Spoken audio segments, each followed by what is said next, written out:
E aí, bora mergulhar na incrível transformação do nosso espaço? Vamos juntos nessa jornada para entender como o mundo deixou de ser moldado só pela natureza para se tornar esse ambiente super complexo e informacional que a gente vive hoje. Então, a grande pergunta que vai guiar a gente aqui é exatamente esta: como é que o espaço que a gente habita mudou tanto, de uma forma tão radical? Para responder isso, a gente precisa olhar para um conceito que é a chave na geografia.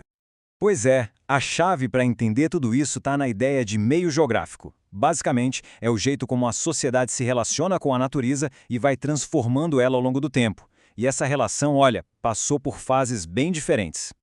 Então, vamos começar do começo, né? A primeira grande etapa dessa história, lá atrás, quando a natureza é quem realmente ditava as regras do jogo. Pensa assim, no meio natural, a humanidade vivia com o que a natureza oferecia. A vida era moldada pelo ambiente, sem grandes modificações. A relação era muito mais de se apropriar do que estava ali do que de fato transformar o espaço em grande escala. E as características dessa época são fascinantes. A vida era totalmente regida pelo tempo da natureza, o tempo de plantar, de colher.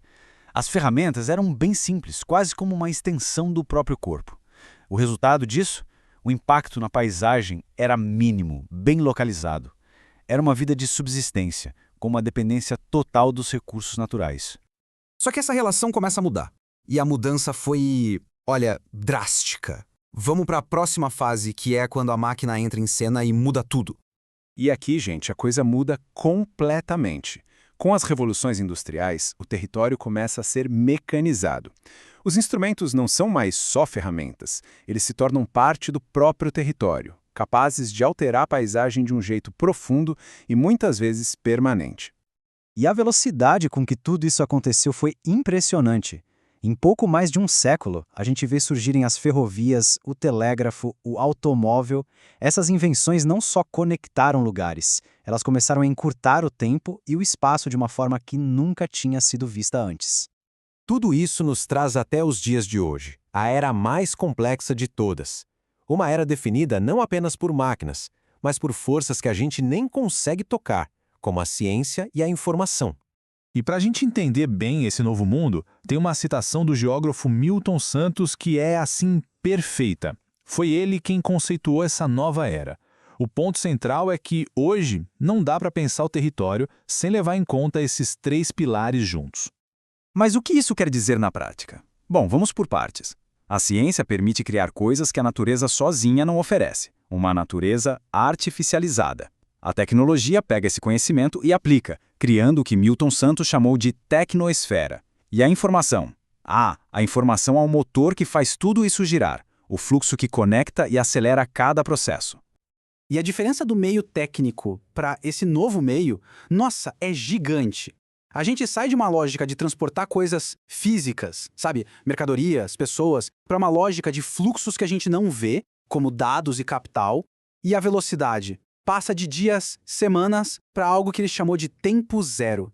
É aquela coisa instantânea, simultânea. As barreiras de tempo e espaço parecem simplesmente derreter.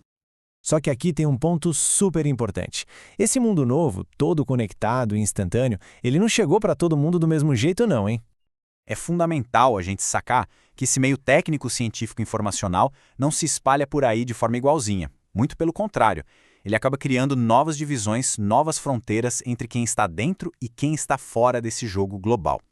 Para descrever isso, o Milton Santos usou uma imagem muito forte, a das zonas luminosas e zonas opacas. As zonas luminosas são aqueles pontos super conectados à rede global de informação e dinheiro. Já as zonas opacas são as áreas imensas que ficam meio que à margem disso tudo, onde a modernidade até chega, mas de um jeito pontual e incompleto. E isso nos leva a uma conclusão importante. A tecnologia, por si só, não é neutra. Quando ela está na mão de poucos, ela pode acabar virando uma ferramenta que, em vez de unir, na verdade, aprofunda ainda mais as desigualdades que já existem no mundo. E para a gente fechar, fica essa provocação. Nesse mundo onde o espaço é físico e digital ao mesmo tempo, onde os fluxos de informação redefinem nossa noção de distância, o que realmente significa estar presente em um lugar? Essa é a grande questão que esse nosso novo meio geográfico deixa no ar.